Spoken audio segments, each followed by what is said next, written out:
Bienvenidas, bienvenidos, bem-vindas, bem-vindos a todas, todos a este simposio de Haya en nuestra última sesión, el último bloque.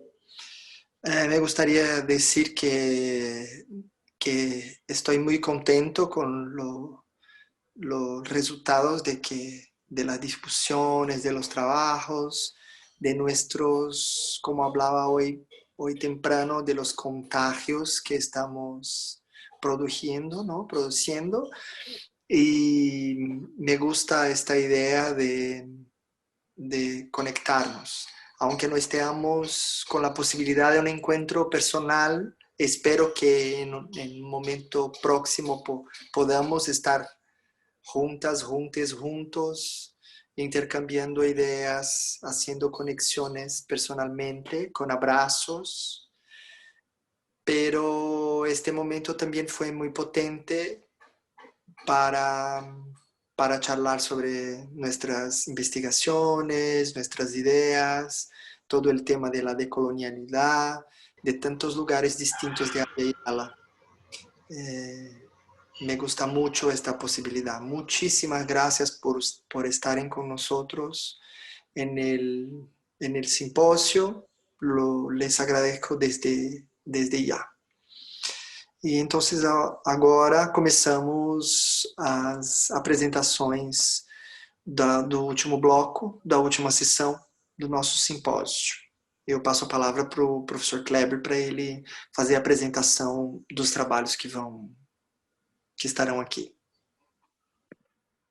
Boa tarde a todas, todos. Buenas tardes a todos. Un gusto también para mí estar aquí, aunque de este modo, que no es el que teníamos, que creíamos, ¿no?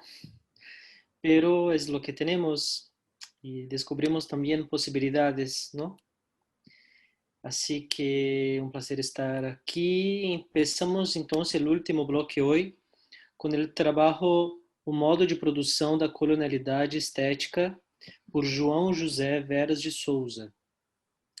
Depois, Indeterminações Formativas, por Cristian Andrés Hernández Rodrigues. Depois, Leitura Literária, Identidades, Formação Humana e Ensino, por Silvia Gomes de Santana Veloso. E, al final, Etnomídia, Escritores Indígenas e a Conquista de Territórios Digitais, por Elizabeth Gonzaga de Lima.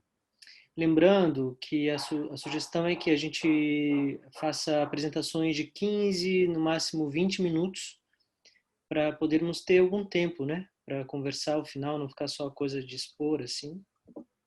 Então, é como 15 a 20 minutos de apresentação, para podermos charlar um pouco depois. ¿Sí? ¿De acordo? Pois, então, passo a palavra para João José. Bem-vindo, João. Obrigado, Kleber. Tá me ouvindo? O som tá bom? Ok? Bom, eu vou usar um slide, né, mas antes, porém, eu vou me apresentar, começando dizendo que eu não hablo espanhol. Portanto, vou pedir desculpas aos que hablam, né, e vou tentar falar devagar. Normalmente falo rápido, né? Bom, eu sou acriano de Rio Branco. Para quem não conhece, Acre, Rio Branco, é um estado da Federação do Brasil. Rio Branco é sua capital, que fica localizada na Amazônia brasileira, né? Então, eu sou de um lugar amazônida, né? E o meu lugar de fala é o lugar em que eu estou localizado. Eu vou pensar a partir dele no papel de produtor cultural, o que chamam de artista, né? De alguém que faz arte. Esse texto é um texto que está ganhando uma dimensão maior. Ele começou com 10 páginas, já está com 25. Logicamente, não vai ter tempo para ler. É um texto que começou como um manifesto pessoal, né? Essa condição do meu lugar, que eu vou dizer que é um lugar localizado na zona do racializado e do colonizado. Então, ele, ao ganhar uma dimensão maior, ele está um pouco fugindo do manifesto, mas ele se mantém ainda com esse teor de manifesto, né?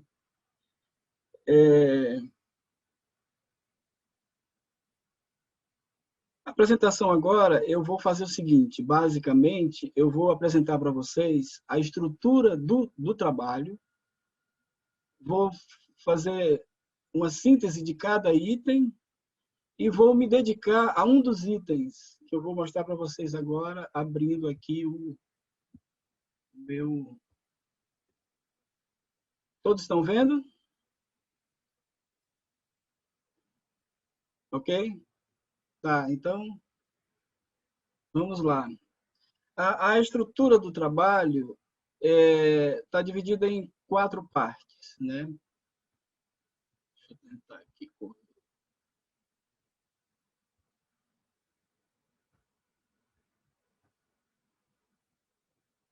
Não está aceitando andar. Agora sim. Eu vou começar tentando dizer o que seria a colonialidade estética, categoria esta que eu estou trabalhando nesse trabalho.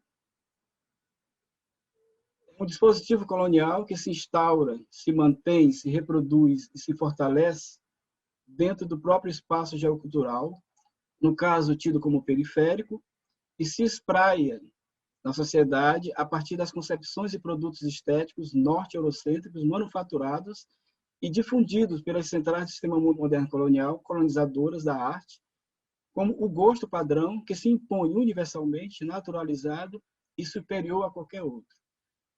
Quer dizer, é uma tentativa aqui, é um exercício de categorizar, né, ainda em processo, de categorizar o que eu estou chamando de uma colonialidade estética. Agora passo para a estrutura do trabalho. A primeira parte, eu trabalho com os pressupostos, né? Será a partir dos pressupostos básicos da teoria decolonial, me parece que todos conhecem a teoria decolonial, a teoria crítica social da colonialidade, modernidade.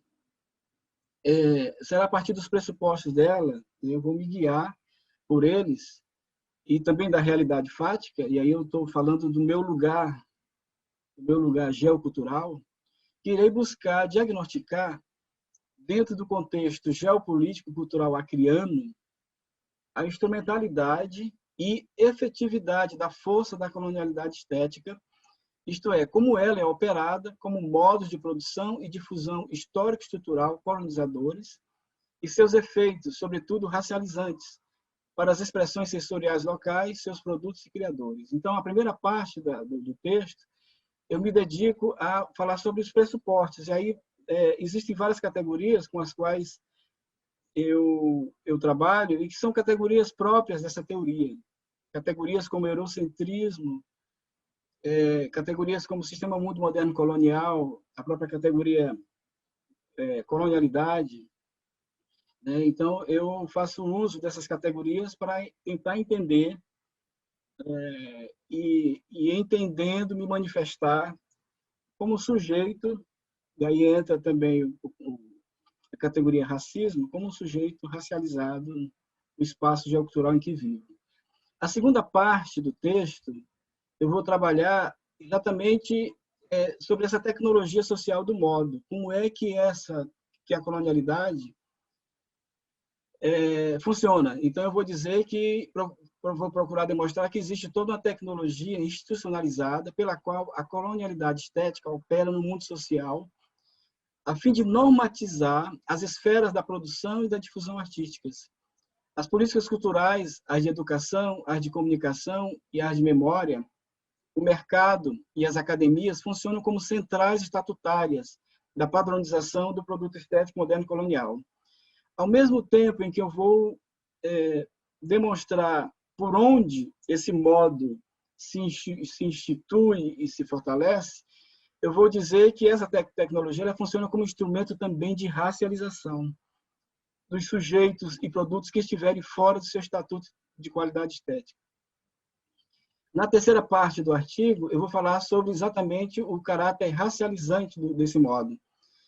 Vou dizer que será por um tipo de racismo, que eu vou chamar de racismo estético, que a produção artística local e seu produtor são inferiorizados e, por isto, razão fundamental, colocados fora da zona da condição de ser artista, ser arte, por inatingir os níveis matriciais do produto arte ditos universais. O racismo é o meio pelo qual as experiências estéticas outras são negadas. Na quarta e última parte do artigo, eu vou falar sobre a resistência frente a esse modo.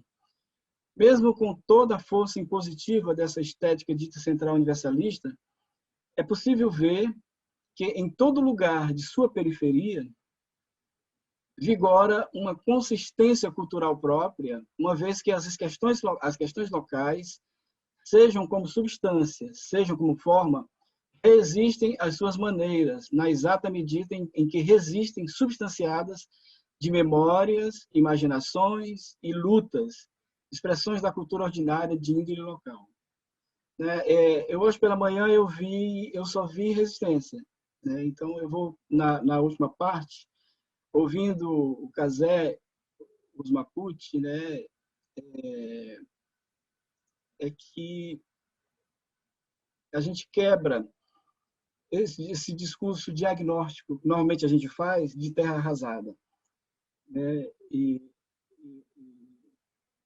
quando eu me deparei hoje, sobretudo hoje pela manhã, com as falas, com as ponências, a gente vê que a resistência ela está presente e ela não é tão invisibilizada assim. Então, essa é a estrutura da minha apresentação, do meu trabalho, na verdade, e o que eu vou procurar fazer agora é extrair uma passagem apenas do terceiro item para fazer uma leitura, como não dá tempo, então eu vou propor para o debate, claro, se for possível, vocês entenderem essa estrutura toda, mas eu vou me prender a provocá-los a discutir sobre o terceiro item, que é o caráter racializante do modo. Eu vou ler para ser mais objetivo, senão a gente vai passar muito do tempo. Então, eu vou ler um extrato, e ver se na discussão, que não for possível entender, eu me disponho a esclarecer, enfim. Tudo bem? O racismo estético tem formulado no artista local um instinto de dispensabilidade de si próprio enquanto ser de historicidade e de criação dignas, face à sedução manufaturada pela determinante dispensabilidade que o olhar juízo do outro, o ser, lhe promove ao lhe construir e destruir enquanto ser histórico e estético. Isto gera consequências ontológicas. É quando se passa a acreditar que a expressão artística verdadeira, aquela que ele tem sido incutida por uma matriz de colonialidade estética, só pode ser fruto, ser gerada em outro e por outro corpo, geo-histórico-cultural que não o seu.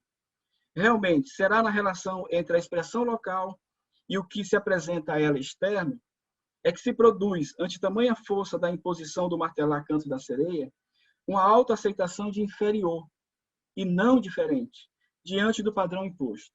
É quando o que seria diversidade e diálogo perde força para a colonialidade cultural interna, cuja função é hierarquizar as diferenças.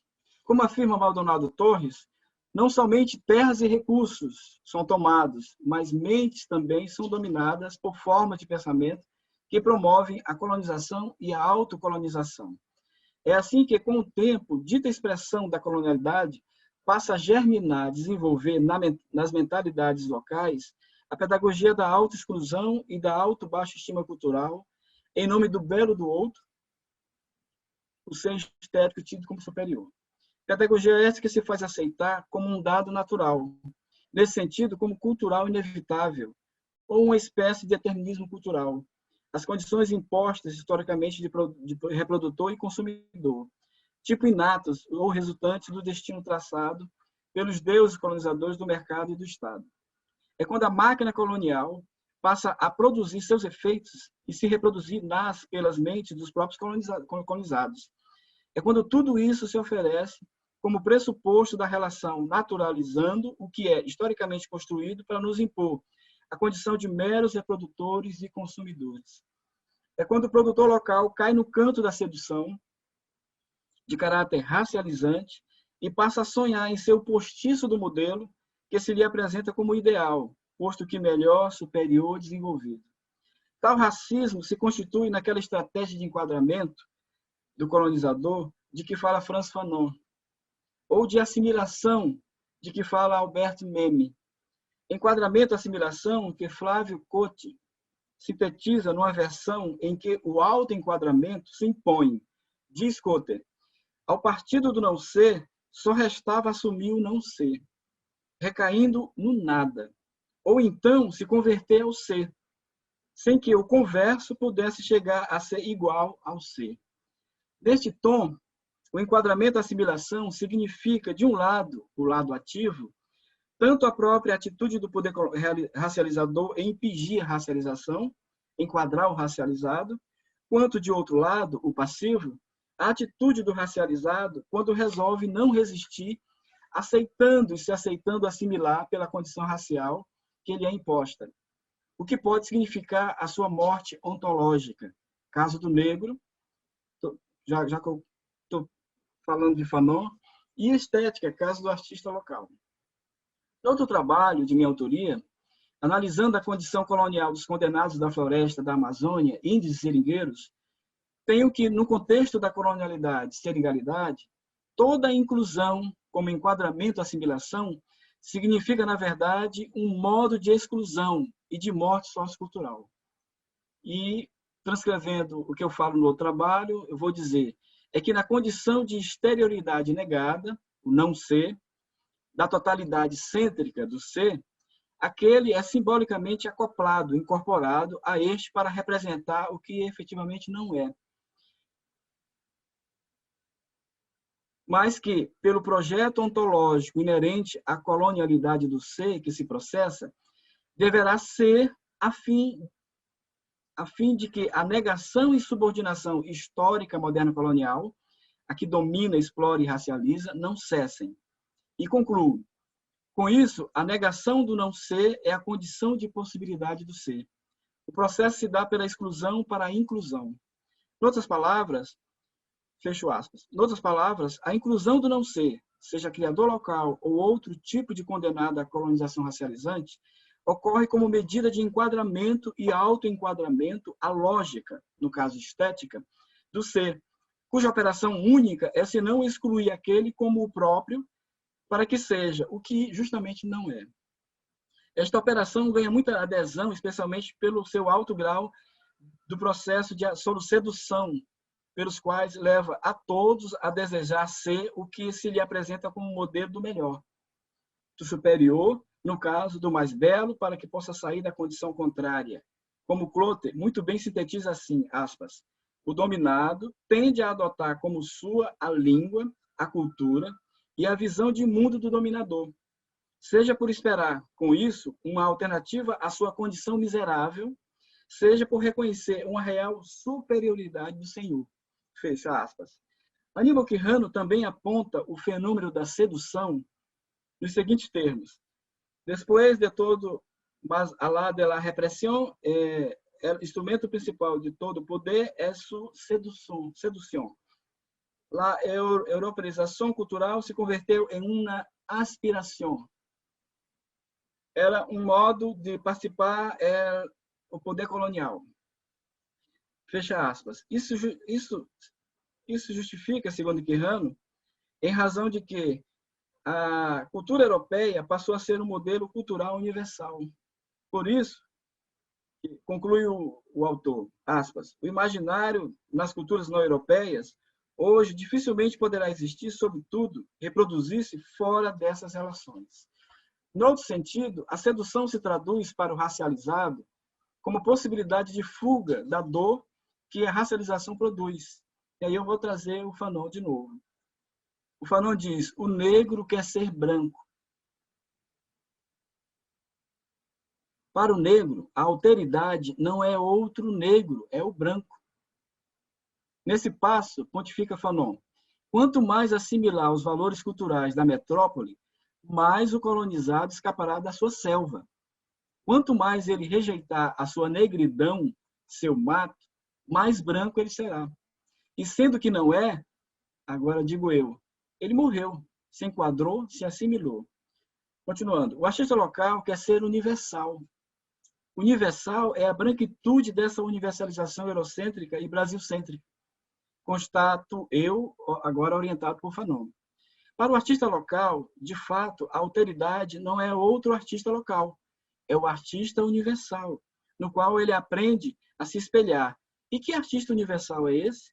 É o que se apresenta como o norte eurocêntrico, o norte europeu, o norte-americano e o brasileiro do brasilcentrismo. Pudera. Ele tem razão para pensar assim. Eu vou explicar que razão é essa. Sem visibilidade, sem reconhecimento social e cultural, ou seja, sem público, sem consideração estatal, sem memória, sem identidade, sem nacionalidade, sem interesse acadêmico, por não integrar o estatuto estético do padrão e também por isso não ter um estatuto próprio, sem o apreço mercantil, sem circulação e valorização no mercado, sem consumidor, o que lhe resta? O que resta a este artista local, segundo o desejo de seu colonizador, se não se enquadrar ou morrer, subsumir-se ou nada? Esse é um dilema do desespero colonizado. Eu vou dizer, ocorre que essa falta de visibilidade, de consideração estética, consideração mercantil, consideração estatal, eu vou dizer que são faltas inventadas pela colonialidade. São elas que seduzem o colonizado a procurar a todo custo alcançá-las. O que, para tanto, é preciso se enquadrar estatutariamente a estética colonizadora. Tal qual o colonizado, a quem um colonizador pecha de atrasado e não desenvolvido, que corre atrás do progresso e desenvolvimento, o artista colonizado busca o correspondente no mundo da indústria cultural, que é o sucesso, que significa seu reconhecimento junto ao Estado, junto ao mercado e também à academia coloniais. Talvez o enquadramento do não ser já é por si só a sua morte, sua petrificação, como diz Albert Memmi, como expressão estética cultural própria. Com a morte, já não se pode aventar enquadramento, posto que não se enquadra o que não existe, o que é um nada para o seu lugar. Como para o negro, também para a arte local, numa estrutura social de poder que ele racializa no próprio locus de existência, a morte será, de fato, sempre uma aventura diária da vida ordinária. Eis a sua condenação como exclusão fática e teórica.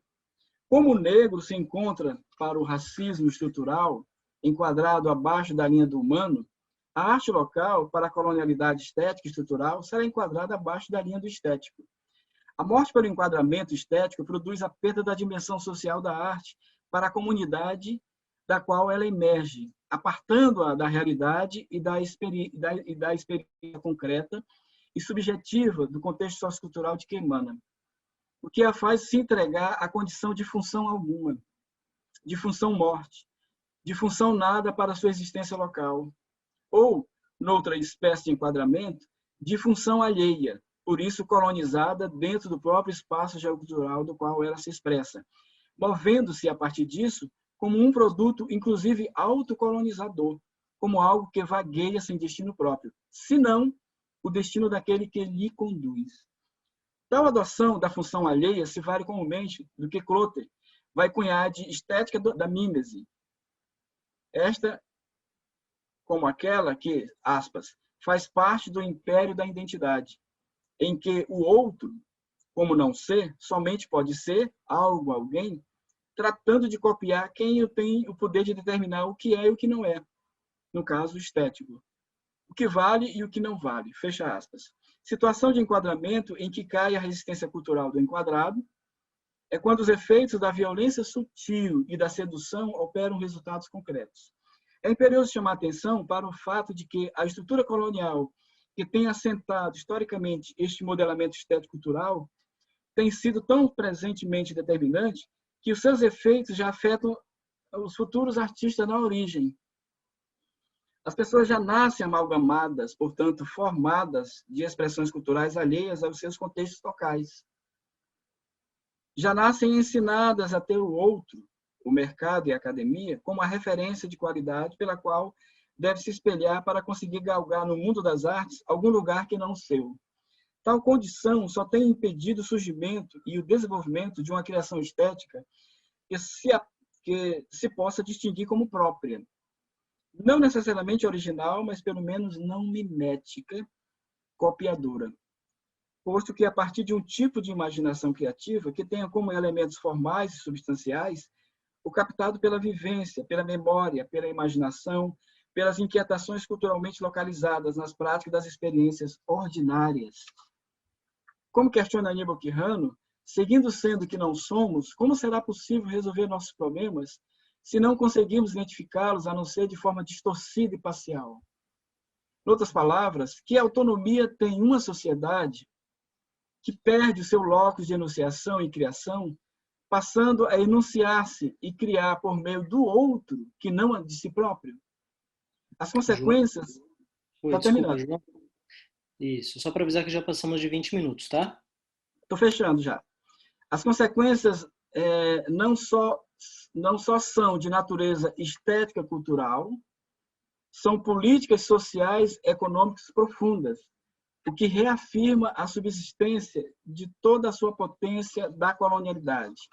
Para fechar, mas para além disso, é o último parágrafo, o seu intento maior, e aqui eu quero chamar a atenção para a gente não ficar só preso à questão cultural e estética. O projeto é muito maior. Mas, para além disso, o seu intento maior, digo, no nível muito mais historicamente macro, longo, profundo e complexo, está fincado no projeto histórico da manutenção da condição colonial das periferias e seus periféricos, o que só é possível com a contínua formação e conformação de sujeitos colonizados em suas concepções de vida, em suas concepções de arte, em suas expressões sensoriais, o que quer dizer racializados culturalmente e, assim, controlados e explorados social, política e economicamente. Fechei. Obrigado. Vou tirar aqui o... Ok, obrigado, João. Muito obrigado. Damos sequência, então, com indeterminações formativas com Christian Andrés. Bem-vindo, Christian. Boa tarde para todos, boa tarde. Eu não falo português, vou falar em espanhol. Intentaré hablar pues, despacio porque sé que buena parte de los asistentes pues, se ubican más en la lengua portuguesa que en la española. Entonces voy a hablar lo más despacio que pueda un poco para intentar que podamos después establecer un diálogo. Bueno, entonces, mi nombre es Cristian Hernández, soy de Cali, Colombia. Cali, pues quiero arrancar como una breve ubicación geoespacial para entender un poco dónde se enmarca el trabajo que les voy a presentar. Cali es tal vez la segunda ciudad latinoamericana con mayor población afrocolombiana, después de Salvador Bahía. En Colombia es la ciudad que más recoge población afrocolombiana, está ubicada en el suroccidente del país y digamos que hace parte de los departamentos que conforman el Pacífico colombiano. Por su ubicación y por su, digamos que en su momento el avance industrial que pudo tener, se ha convertido desde hace varias décadas como en la ciudad en la que ha alojado migraciones de todo el Pacífico colombiano. El Pacífico, por desgracia, es un territorio plagado de violencia desde hace mucho tiempo, entonces la población se ha visto obligada a migrar y Cali se ha convertido en la ciudad donde de otra manera han llegado desde hace 50, 60 años un buen número de pobladores del Pacífico colombiano, del departamento de Nariño, el departamento del Cauca y el departamento del Chocó. Entonces, bueno, eso ha hecho, por supuesto, desde los años 70 del siglo pasado que la dinámica social de Cali se modifique, sea muy compleja. Desgraciadamente, como sucede en muchas ciudades latinoamericanas, estas migraciones han hecho pues, que se creen cordones de pobreza y de violencia muy amplios, y buena parte de la población de la ciudad de Cali está ubicada en un sector que es conocido como el distrito de Agua Blanca, y allí buena parte de la población afro, buena parte de la población desplazada, digamos que está presente allí. Entonces, bueno, ese es como el marco más o menos en el que se ubica este trabajo. Lo que les voy a presentar es un breve apartado de una investigación en la que estoy trabajando. Es una investigación para un doctorado en educación que estoy haciendo en la Universidad de San Buenaventura, Cali. Eso implica, y allí pues quiero adentrarme un poco, y es justamente que mi preocupación investigativa era alrededor de la relación entre la literatura y la formación. La formación entendida, digamos, o encaminada desde el lugar del concepto Bildung alemán, de la formación clásica alemana, y a partir de allí, pues lo que intento es pensarme un poco cómo para la pedagogía la literatura se puede convertir en un espacio para recrear una cantidad de lugares de lo humano que generalmente no se recogen. Digamos que esa relación entre literatura y formación se ha estudiado mucho, digamos, desde los estudios literarios, especialmente cuando se habla de novela de formación, eso lo sabemos. Sin embargo, en el campo de la pedagogía no ha sido, digamos, no ha tenido la exploración que debería tener, y tal vez no hemos aprovechado.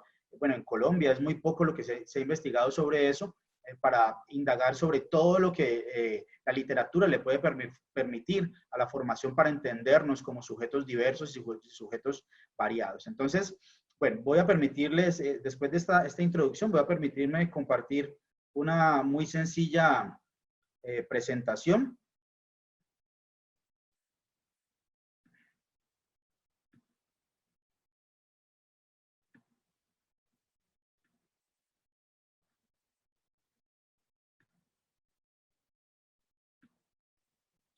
Bueno, entonces, creo que ahí ya se está viendo, ¿cierto? Sí.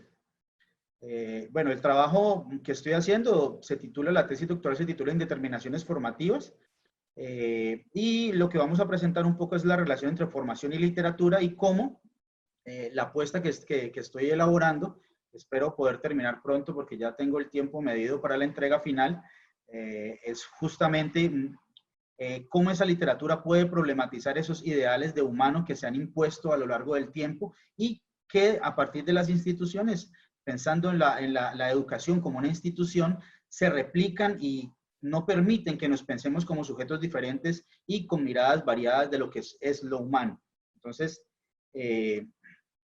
bueno, quiero partir un poco conversando alrededor de esta idea de que las instituciones en general, y dentro de ellas la escuela, lo que ha hecho a lo largo del tiempo es replicar imágenes de lo humano, o sea, unos ideales de lo que debería ser lo humano. La escuela, sabemos, bueno, en Colombia y seguramente en Latinoamérica es algo que no es muy diferente, nos vende una imagen de humano que tiene que ser el humano blanco, heterosexual, católico, que debe trabajar para poder consumir. Entre más consuma, más sujeto aceptado es por la sociedad. Entonces, digamos que eso está en la escuela, pero en la literatura vamos a mirar que no es algo que tampoco esté por fuera. La literatura, de una otra manera también, así no sea su intencionalidad, transmite valores, y cuando se pasa por ese filtro de lo que se debe leer o lo que se lee en la escuela, hablamos de la escuela, por supuesto, en todos los grados de escolaridad, hasta maestría, posgrados, doctorados, eso de una otra manera transmite. Y sabemos que detrás de ese canon que nos dice qué es lo que debemos leer, pues aparecen una serie de valores que se van transmitiendo. Entonces, aquí el canon literario juega un papel supremamente importante para empezar a determinar qué es lo que se lee, y de una otra manera esos valores que se transmiten a través de lo que leemos y cómo lo leemos también.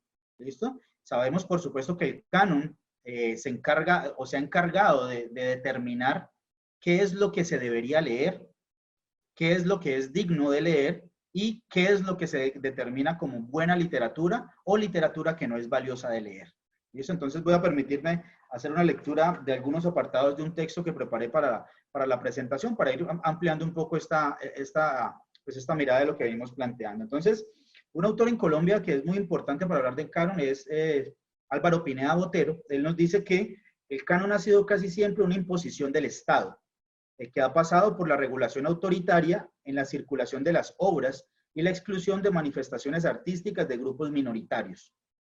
Desde la época de la colonia hasta las primeras décadas del siglo XX, esta imposición se justificó en la necesidad de dar unidad a una nación compuesta por muchas regiones apartadas.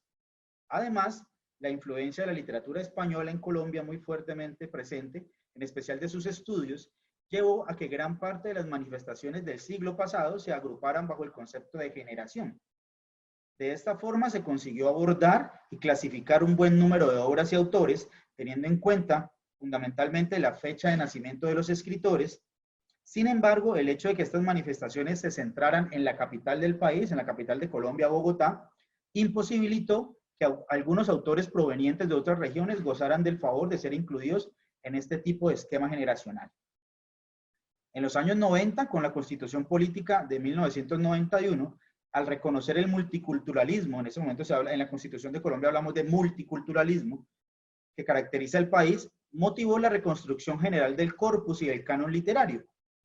Empero, esta es una tarea que todavía está pendiente, pues la academia, el Ministerio de Educación, continúan ubicados desde una posición hegemónica europea.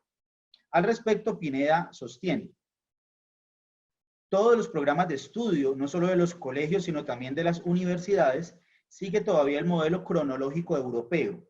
Comienzan estudiando la literatura desde lo griego y lo latino clásico, se sigue con el Renacimiento, el Barroco y la Ilustración, para llegar a lo latinoamericano y lo colombiano solamente al final. Digamos que esa es la estructura que todavía impera en la escolaridad, bueno, en los grados de escolaridad de los jóvenes y de los niños, pero también, si revisamos, por ejemplo, lo que sucede con las escuelas de literatura en Colombia, son muy pocos los cursos que se ofrecen que salen de este margen y de este estereotipo que se ha creado de la enseñanza y de lo que se debe leer en Colombia, y seguramente pues, en Latinoamérica es algo en lo que coincidimos. Sumado a esto, el poder que tiene la industria editorial para movilizar unos textos e invisibilizar otros dificulta que se dé una real apertura a la lectura de obras que puedan dar a conocer prácticas, discursos, saberes y estéticas alternativas. Lugares de enunciación diferentes que movilicen procesos de pensar, ver y sentir desde unas perspectivas heterogéneas, desde visiones que enfrenten la impuesta por la escuela. Entonces, digamos que allí vemos el problema del canon que todavía sigue siendo muy fuerte en Colombia. Colombia, hasta entrado el siglo XX, era un país en el que la literatura era la poesía, lo que cuando se escribía narrativa, novela, cuento, no tenía validez dentro de los cánones, y a partir del siglo XX empezó a abrirse la posibilidad de que la novela fuese vista como un ejercicio de posible de recrear lo que somos como país. Hasta el siglo XIX, los poetas, buena parte de los poetas reconocidos, hacían parte también de las élites, gobernaban el país, y entonces era un país podemos decir, en el que imperaba la poesía. En el siglo XX se modificó, pero digamos que fue una lucha bastante grande para empezar a movilizar otros tipos de literaturas que no fueran la poesía escrita por las élites en el país. En ese caso, entonces, digamos, allí un poco para ubicar el lugar del canon en este ejercicio que se ha impuesto. Pero además, y aquí me voy a permitir hablar un poco a través de Jacques Dubois, cuando nos habla de la literatura como una institución, y ese canon, cómo contribuye a que esa literatura se convierta en una institución. Entonces, Dubois, por ejemplo, dice, ubica la literatura como un lugar de poder. Nos dice que es aún más poderosa en tanto no se acepta como tal. Pareciera que en la literatura no entran tensiones de pensarse que hay un lugar de poder allí, hay un ejercicio de institucionalización, y por eso mismo es muy fuerte el ejercicio de poder que se ejerce. Al no hacer visible que en la literatura se da un proceso de institucionalización hacia unas obras que se deben leer y otras que simplemente son marginadas, son olvidadas, no se mencionan en los estudios, en las academias, pues allí hay un proceso todavía mucho más fuerte de institucionalización. ¿Qué nos da Dubois? Y ahí un poco donde vamos con la propuesta. Él nos habla de un modelo que para comprender cómo el hecho literario se relaciona con otras instituciones sociales y con las condiciones históricas, revelando así su carácter ideológico y político. De Dubois me interesa justamente esa mirada que hace para ampliar y problematizar esta idea de cánones, justamente que él dice, la literatura es arte, por supuesto, pero no por eso está exenta o está por fuera de establecer relaciones de poder con otros lugares sociales. Detrás de los corpus que se estudian, de muchas obras, hay unos lugares políticos, sociales, hegemónicos que se buscan imponer y que históricamente se han impuesto. Por supuesto, desde el lugar, no estoy diciendo que las obras canónicas no deban leerse, por supuesto, deben estudiarse. Sin embargo, la apuesta es pensarnos cómo incluir en los cánones escolares obras que no lleguen, que no van a llegar y que la institución misma, las editoriales, las políticas culturales, los espacios literarios cerrados, la academia, generalmente no le da posibilidad de entrar allí. Entonces, bueno,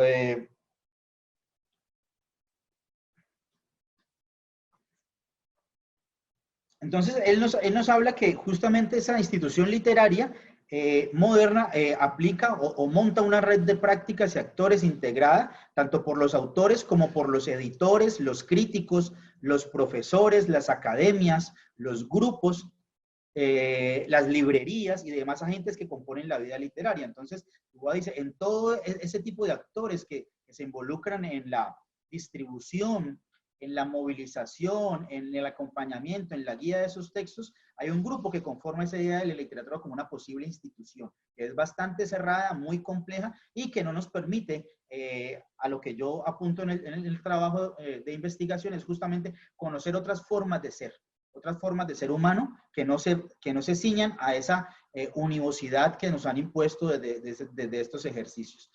Entonces, para el trabajo que he propuesto, justamente lo que he hecho es intentar analizar un corpus de obras literarias que generalmente no se inscriben o mejor dicho, que no son obras que han sido canonizadas en Colombia, no son obras canónicas, son obras de muy poco estudio o algunas de ellas de estudios marginales de lo que se ha hecho con ellas. Entonces, un poco si la apuesta que tenemos es pensarnos cómo la literatura nos puede servir para identificar, para visibilizar, para problematizar esos lugares otros de lo humano, esa forma de ser humana que se sale de los estereotipos, pues la idea inicial es buscar otras literaturas.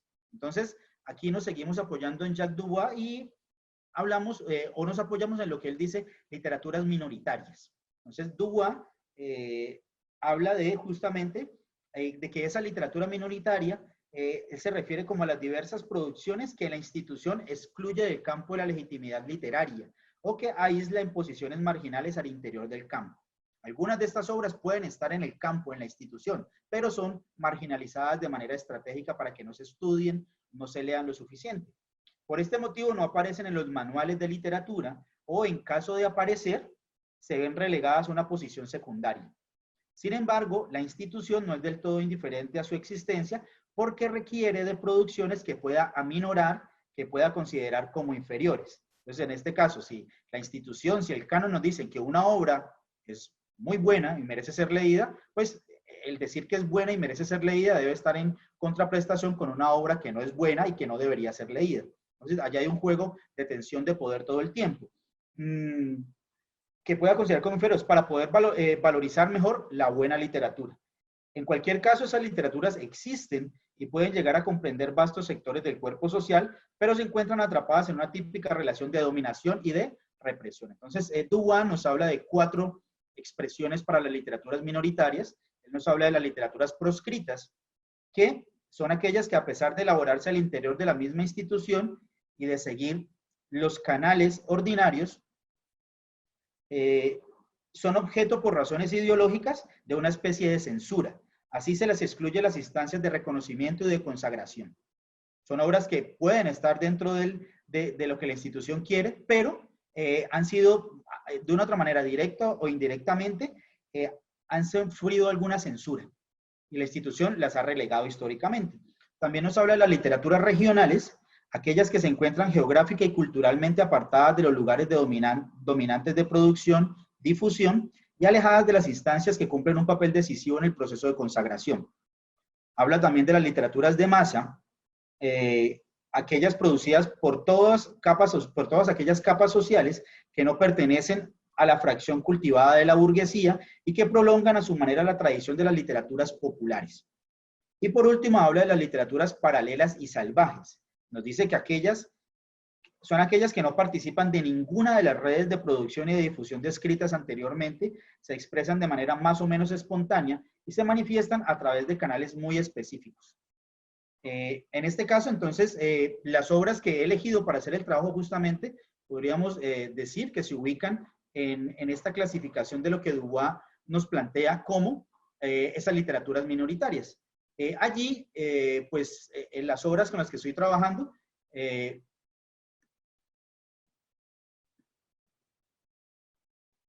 bueno, ya en 3 minutos termino, Clever, tranquilo.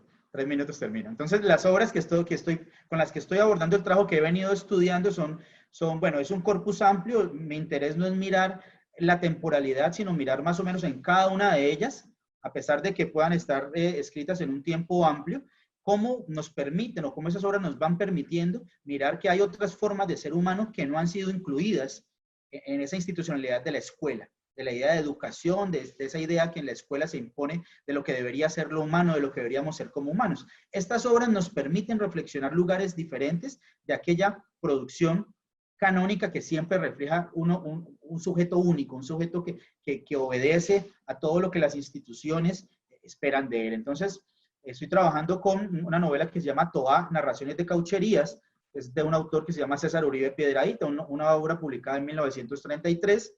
Estoy trabajando con un cuento de un autor afrocolombiano que se llama Sonatina para dos tambores, una obra escrita en 1958.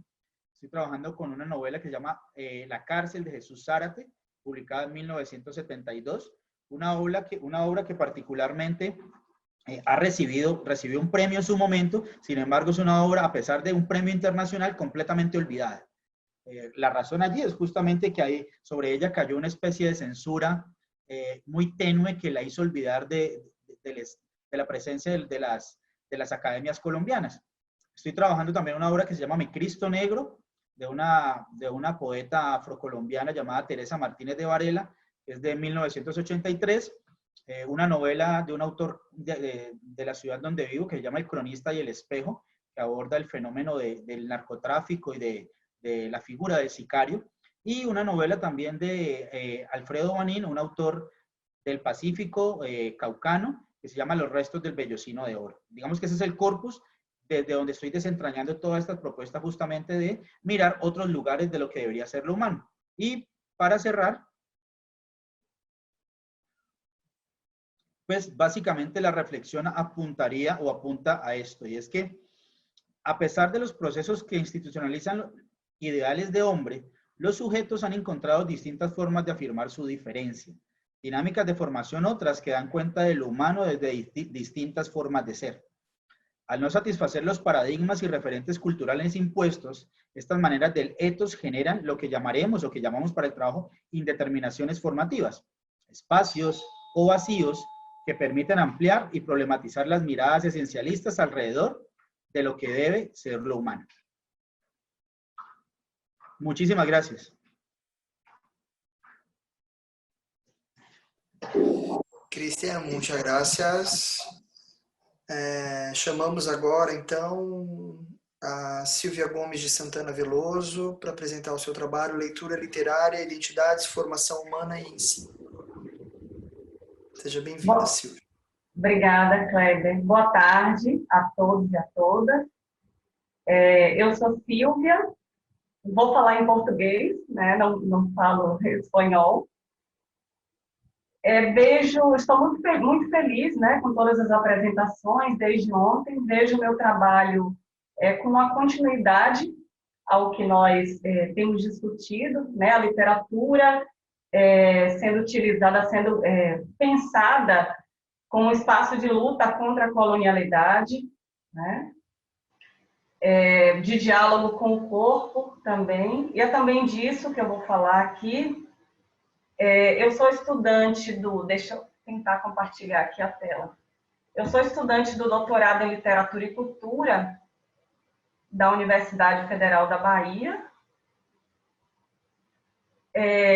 Tenho pesquisado sobre como tem ocorrido os processos de formação de leitores em educação do campo, né? Eu vou falar um pouco do porquê a educação do campo. Eu sou professora, atuo na educação básica, numa escola localizada na zona rural de um município baiano, né? E tenho percebido, com o efeito dessa colonialidade, né, que o currículo desta escola localizada na zona rural, ele é altamente urbanocêntrico, né? É um currículo que, como diz Stuart Hall, lá da diáspora, ele reforça a ideia de que o sujeito do campo está no espaço do atraso, né? E como professora de língua portuguesa, eu pude perceber na literatura um instrumento, uma grande possibilidade de luta, né, contra este movimento que está ligado à colonialidade, né? A ideia de inferiorização do outro, de invisibilização, né, e de imposição de um modelo, né, hegemônico. Então, neste trabalho, que é parte também desta pesquisa, vocês conseguem visualizar a minha tela? Os slides? Então, neste trabalho, que é parte da minha pesquisa de doutorado, eu trato de como essa literatura ela pode ser um instrumento de construção identitária, uma perspectiva positiva e afirmativa, né? E um instrumento de convite à humanização, né? E também numa contra-hegemonia, né? E no movimento de luta contra a colonialidade, né? Eu analiso produções de autoria indígena, né? Como a literatura indígena, eu analiso alguns textos da obra Metade Cara, Metade Máscara, de Eliane Potiguara, né? E também alguns textos do livro Histórias de Índio, né? Do Daniel Munduruku. São produções de autoria indígena. O próprio título desse texto do Daniel, desta obra, já é uma provocação, né? Porque já não podemos falar índio no singular, né? São indígenas, né? São um grupo, são um coletivo, né? São múltiplas etnias, né? Então, vejo este trabalho como um movimento que pode funcionar como parte de uma educação que se propõe à humanização, que se propõe à valorização do outro, né? Que se propõe à construção da identidade dos estudantes e das estudantes de modo positivo e afirmativo, né? E educação como espaço político de questionamento da ordem social instituída, né? Do modelo que se propõe hegemônico. Quando nós estudamos a literatura, né, sobretudo na perspectiva da historiografia literária, a história dos indígenas que nós vamos conhecer é a história contada pelo outro, né? Vamos estudar documentos como a Carta de Caminha, né, em que a gente percebe a incapacidade de reconhecer o outro na sua diferença, né? O Alto de São Lourenço, de José de Anchieta, em que a gente vai perceber toda uma construção, uma ideia maniqueísta dos povos indígenas, né? O Aimbirê, o Guaxará, são personagens que naquele alto, né? Que tem toda uma estratégia pensada a partir de toda uma estratégia pedagógica, tendo em vista como demônios, né? Como estratégia de redução de uma cultura, de apagamento, né? Então, é importante pensar a literatura como este espaço que vai também na contramão deste modelo, né? Como este espaço de luta, como este espaço de contra-hegemonia. A educação do campo já é uma modalidade educacional, né, que surge na contramão de um modelo que se propõe hegemônico, né? Na educação do campo nós temos sujeitos múltiplos. São povos das águas, quilombolas, mulheres, né? Homens, mulheres negras, mulheres indígenas, sujeitos que muitas das vezes, cujas histórias muitas das vezes nem aparecem, né, nos currículos. Então, como trabalhar com a arte literária na escola como espaço político, né, e como espaço de construção de uma autoimagem positiva desses sujeitos. E tendo a literatura indígena, né, as produções de autoria indígena como mote, né, para isso, como espaço, como referência.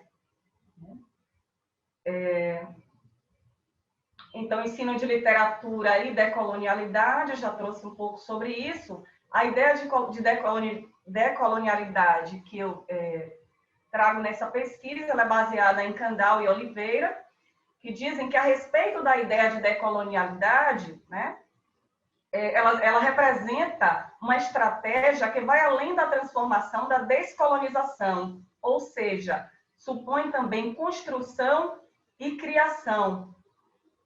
Sua meta é a reconstrução radical do ser, do poder e do saber, né? Então, vejo na literatura um importante espaço para a reconstrução do saber sobre os indígenas, né? A partir da cosmovisão desses próprios sujeitos, a partir do olhar desses próprios sujeitos, né? Vendo esses sujeitos como protagonistas. Já falei um pouco dessas obras. Então, discute-se o ensino de literatura como importante mecanismo de reflexão social, cultural e identitária, capaz de promover o questionamento, a inversão e intervenção nas ordens e modelos sociais que ferem os modos de ser e viver dos sujeitos, numa educação que se propõe humana e emancipatória, como defendida por Paulo Freire. O trabalho com a literatura em suas mais amplas materialidades, né, me refiro aqui à literatura oral, à literatura escrita, é um considerável caminho, já que, conforme também apontado por Pilate, o ensino da arte literária corresponde a um espaço político e potencial instrumento de formação humana, apto a adentrar a luta ideológica que se impõe cotidianamente. Neste sentido, propõe-se a abordagem da leitura literária como um processo que pode oportunizar o leitor a formação humana numa perspectiva da descolonização e da decolonialidade das mentes, permitindo lançar um olhar respeitoso e sensível sobre o outro e sua diferença. É um trabalho que se pauta nas ideias de Florentina Souza, né, professora Florentina Souza, da UFBA, que aponta que diz que a literatura pode sim propiciar o valioso contato com outras histórias e outros modos de compreender o mundo. E o ensino da literatura, dotado de uma perspectiva democratizadora, poderá tomar a si o desafio de fazer da leitura do texto literário uma experiência de produtivo diálogo entre subjetividade do leitor e alteridade, gerando condições de emancipação individual, convivência com o outro e exercício da cidadania. E a literatura produzida por Daniel Munduruku e por Eliane Potiguara são produções que têm uma relação muito forte com as subjetividades, né? E que se mostram como um convite a essa relação respeitosa e humanizada com a alteridade. É índio ou não é índio?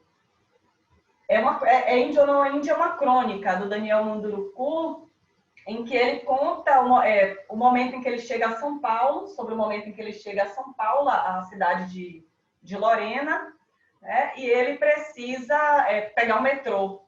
Ele viaja no metrô e escuta duas senhoras conversando, né? E essas senhoras dizem: este cara é índio? Ele parece índio. E o Daniel fica atento à conversa das duas. Não, mas ele usa calça jeans, eu nunca vi índio de calça jeans. Mas olha o cabelo dele, a outra diz, né? Olha o cabelo dele, parece cabelo de índio. Ah, mas ele usa relógio, o índio não usa relógio, né? Então, é um convite à desconstrução de todos os estereótipos que nós vamos criando em relação ao outro, né? Em relação aos povos indígenas, neste caso. né? E ao final eu trouxe aqui um trechinho em que Daniel diz: eu estava ouvindo a conversa de costas para as duas e de vez em quando ria com vontade. De repente, senti um leve toque de dedo em meu ombro. Virei-me. Infelizmente, elas demoraram a chamar-me. Meu ponto de desembarque estava chegando. Olhei para elas e sorri. Sim. Então, é uma produção literária que se propõe como um convite à desconstrução dos estereótipos, né? Que vão se impondo a partir desse saber aí colonial, né? Da colonialidade do saber. No texto de Eliane Potiguara, né, que é um poema Brasil, que eu utilizo também para discutir a literatura como esse espaço político, como esse espaço de reivindicação do direito a uma identidade, né? E também de questionamento à impossibilidade de viver uma identidade em Metade Cara, Metade Máscara, que é esta obra da Eliane Potiguara. Antes de iniciar os poemas, ela conta um pouco de sua história de vida, né? Toda a família da Eliane tem que sair do Nordeste, abandonar, é forçada a sair do Nordeste, né? Violentada pelo colonialismo. As terras da sua família, a família acaba perdendo as terras, né? E ela vai para o Rio de Janeiro viver com a família, com sua avó Maria de Lourdes. Sofre muito, né? Muito preconceito. Ela conta, tem uma parte do texto em que ela narra o momento em que sua avó vai buscá-la na escola. A avó dela era uma curandeira, né? Uma mulher indígena,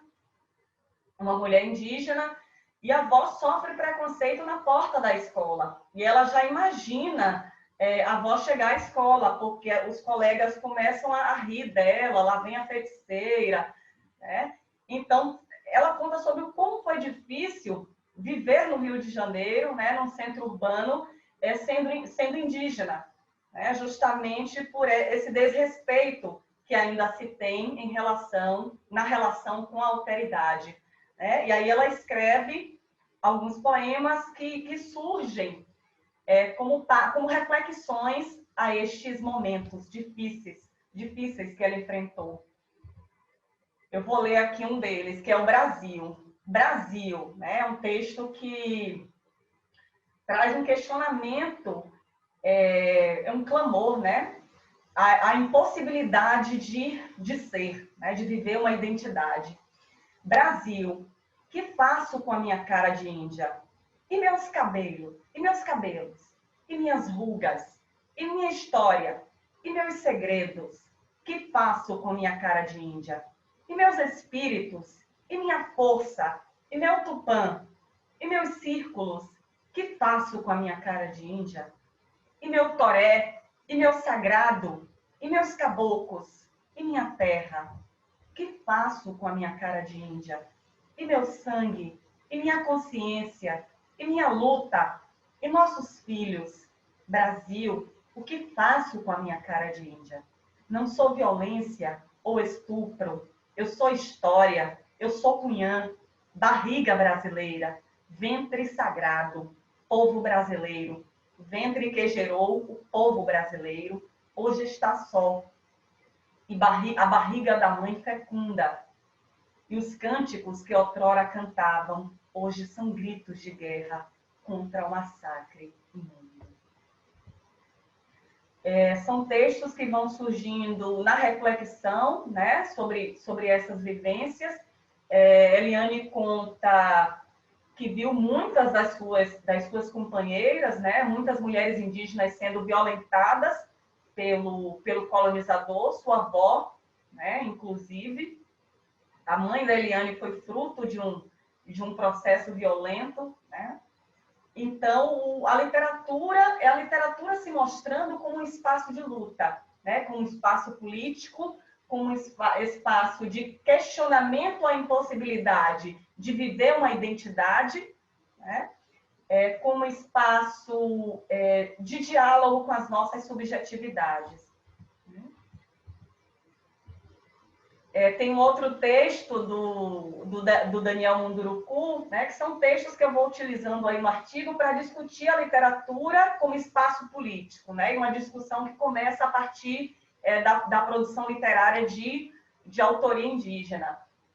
Daniel conta o momento em que ele é educador, então ele começa a trabalhar numa escola em Lorena. E em contato com as crianças, ele percebe que muitas das crianças têm medo dele, pelo fato de ele ser indígena, né? E uma dessas crianças, o Daniel, inclusive, o nome é Xará, pergunta para ele: índio come gente? Não, primeiro a criança pergunta se ele come mato. Aí ele diz: não, Daniel, eu não sou cavalo, eu não como mato, eu como verduras, né? Os indígenas comem verduras, hortaliças. Mas índio come gente, né? Toda a ideia maniqueísta dos povos indígenas que está incutida nas mentes das crianças. E aí ele acaba sendo um pouquinho mais ácido, né? Diz: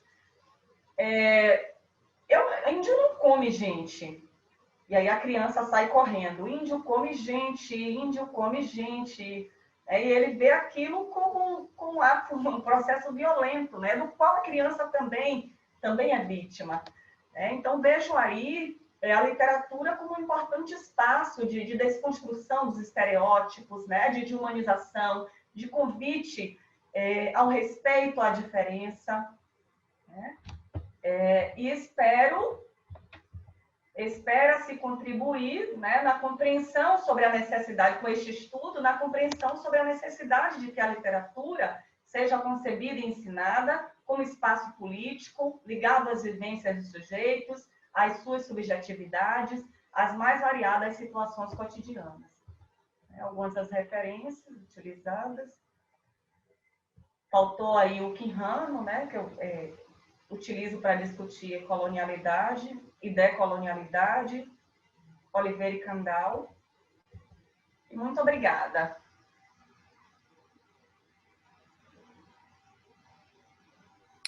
Muito obrigado, Silvia, pela sua apresentação.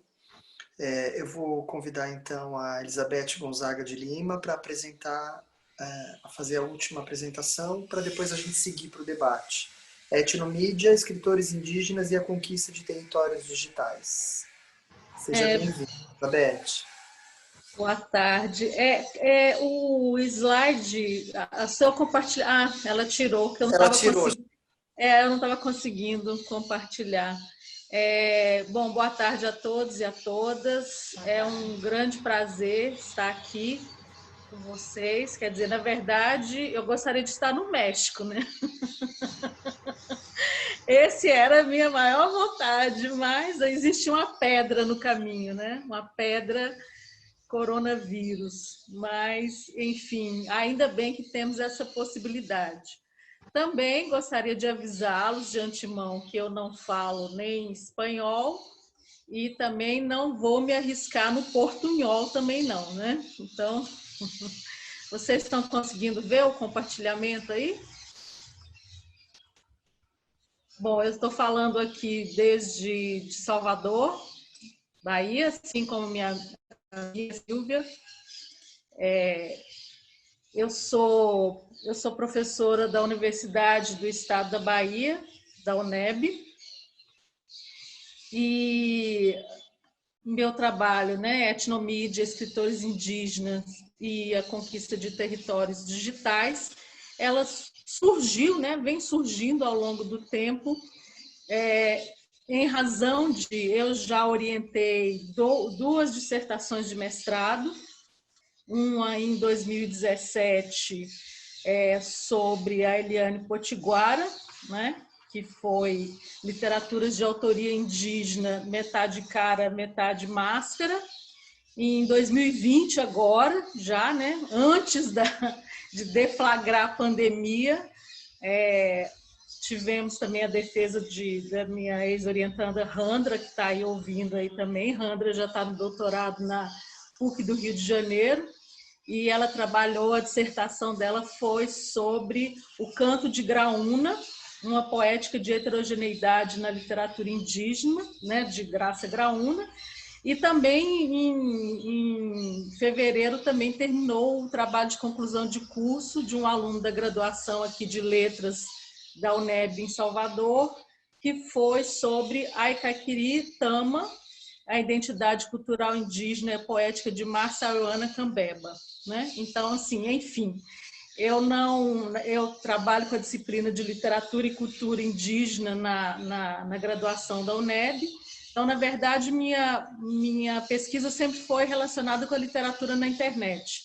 E a partir do momento que eu peguei essa disciplina e no mestrado começaram a surgir interesse, né, dissertações sobre a questão indígena, eu acabei tendo também que aprender e um pouco sobre isso, mas sempre com essa visão a partir das questões de mídia, né?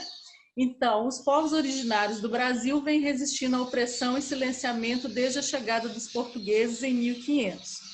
Séculos de desrespeito aos direitos elementares dos nativos foram sendo perpetrados em nome da falsa integração à sociedade brasileira. Essa política integracionista imposta pelo governo na década de 1970 fez, por assim dizer, terra arrasada das culturas, das línguas, dos modos de viver desses povos. Claramente, não estou dizendo que foi totalmente arrasada, né? Queremos dizer que essa política integracionista tentou a todo custo destruir tudo, enfim, integrar, mas não era integrar para rasurar, para apagar, né? Um apagamento das culturas indígenas. Então, a violência simbólica, né? Essa violência simbólica que os povos vieram passando, ela silencia, exila e cristaliza ideias equivocadas, histórias mal contadas, reforça estereótipos. E estes falsos mitos foram e são circunstâncias provocadas por uma espécie de sequestro da fala, do discurso dos povos originários sobre si mesmos. E isso desde o primeiro contato com o homem ocidental. O isolamento de alguns grupos e as grandes distâncias foram fatores, né, determinantes de enfraquecimento da articulação dessas comunidades. Na Constituinte de 1988, conforme Sônia Guajajara, as lideranças indígenas participaram ativamente para garantir os direitos dos povos originários. A implantação das políticas afirmativas possibilitou a visibilização das causas indígenas e o reconhecimento de uma intelectualidade que passou a assumir-se como sujeito do próprio discurso, né? Enfim, a Constituinte de 1988 é muito importante para pensar como, a partir daí, os movimentos indígenas passaram a se articular, né? E se articular bem. Então, os desafios a lei, né, 11.645, de 2008, foi muito importante com essa questão da implantação do ensino da literatura e da cultura indígena, ainda que sabemos que muitas universidades, muitas escolas não estão, enfim, cumprindo, né, essa lei, né? Os desafios educacionais e de visibilização das causas indígenas levaram essas comunidades a desvendar e utilizar as ferramentas tecnológicas do homem ocidental, circunstância que se configurou como uma forma de apropriar-se, por assim dizer, do território do branco e tornar-se sujeito do próprio discurso, a princípio por meio da técnica da escrita e depois com o manejo dos meios de comunicação tradicionais. Contemporaneamente, presenciamos o desafio da conquista dos territórios digitais e a articulação da inteligência coletiva das tribos por meio da etnomídia, né? Anapuacá Tupinambá, ele tem um podcast do Caretê que ele vai dizer o seguinte: a mídia, né, enfim, e muitos outros indígenas que estão trabalhando nesse meio vão concordar que a mídia ela não é exclusiva, não é uma ferramenta exclusiva do homem branco e nem do homem ocidental. Ela está aí para ser utilizada por vários segmentos étnicos e culturais, sem necessariamente que isso seja única e exclusivamente do homem ocidental branco, né? E aí nós temos um exemplo que está aí, um site dos Índios Online, que traz uma série de reportagens, enfim, mostram diversos movimentos, lugares, enfim, problemas, né? Aí audiências públicas que em torno de vários povos, né? Aí no caso aqui nós temos o Pancararu. Bom, Jenkins, que é um estudioso da questão das mídias, ele vai dizer que nenhum de nós pode saber tudo, né? Cada um de nós sabe alguma coisa. Por isso, a inteligência coletiva ela pode ser vista como uma fonte alternativa de poder midiático. A produção coletiva de significado na cultura popular está começando a mudar o funcionamento das religiões, da educação, do direito, da política, da publicidade e mesmo do setor militar. E, claro, né, os grupos mais vulneráveis aos ataques dos poderes destrutivos precisam se valer dessas novas possibilidades da cultura da convergência aliada à cultura participativa, como exemplifica a etnomídia. Claro, né, Jenkins está falando também via Pierre Levy a respeito da questão da inteligência coletiva. E a rede, ela trabalha em termos, né, dessa inteligência coletiva. E a cultura participativa e a cultura da convergência também vai fazer todo um movimento propício, no caso aí, à etnomídia, né? Mas então, o que é? O que seria ou o que é essa etnomídia? Segundo Danilson Baniwa, a etnomídia é ao contrário da mídia... Não estou enxergando a minha coisa. Da mídia de massa, né? Enquanto os meios de comunicação de massa da indústria cultural, definidos pela Escola de Frankfurt, são voltadas a deixar um conteúdo padronizado, acessível e entendível a todos, a etnomídia é dirigida a um público específico e tem características mutáveis a cada cultura. Ou seja, o conteúdo é entendido se você não faz parte daquele, não é entendido se você não faz parte daquele ambiente, ou se não busca entender o ambiente onde a mídia acontece. Desta forma, há uma provocação para que se busque entender o outro, compreender que não há motivos para manter uma mídia de massa, mas sim aquela que busca a diversidade. A etnomídia e a etnomídia indígena é um fenômeno recente, mas que vem sendo utilizado como arma de combate e resistência dos povos originários, né? Então, o que seria, né? Se você tem etnomídia, o que seria essa etnomídia indígena? Segundo Anapuacá Tupinambá, a etnomídia indígena é o fazer comunicacional exclusivo de sujeitos comunicacionais indígenas, que se apropriam de linguagens artísticas, literárias, audiovisuais e multimediáticas para a produção das próprias narrativas, construções que diferem daquelas realizadas pelos comunicadores não indígenas em mídias massivas, posicionadas em locais históricos, sociais, políticos, culturais, econômicos, emocionais, divergentes de enunciação. E para Renata Tupinambá, a etnomídia é uma ferramenta de empoderamento cultural e étnico, por meio da convergência de várias mídias dentro de uma...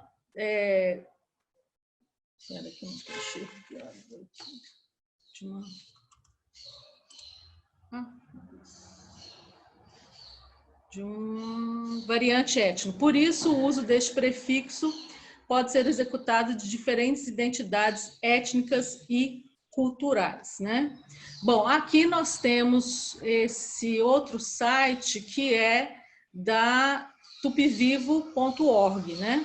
Que aqui eles vão tratar um pouco dessa questão da tecnologia e os preconceitos que estão em torno dos indígenas, no sentido de que só o homem branco urbanizado é que pode, da cidade grande, é que pode usar a mídia, o computador, a rádio, enfim, não, né? Então, esses sites têm trabalhado muito em torno de desfazer esse preconceito e desfazer esse equívoco de, inclusive, achar, porque o indígena, ele acessa, tem um site, tem um blog, enfim, ele não é mais indígena, né? Não tem a ver isso com essa identidade cultural. E aqui nós temos a página da Rádio Inhandê, que foi uma das primeiras, foi a primeira rádio indígena, né? Uma etnomídia, que aí está o modo tradicional indígena, agora em formato digital. Então, nós temos assim uma série de, diríamos, de páginas, né, iniciativas nesse sentido aí. Então, o território digital conquistado pela etnomídia, fruto da convergência e da cultura participativa, tornou possível a visibilização dos escritores e de escritoras nativas, assim como a publicização da literatura indígena, principalmente a contemporânea, que consegue superar a hegemonia mercadológica e canônica imposta pelas editoras. Os escritores e escritoras nativas, ao criar sites, desenvolver blogs, buscam divulgar seus textos e sua militância em prol da causa indígena.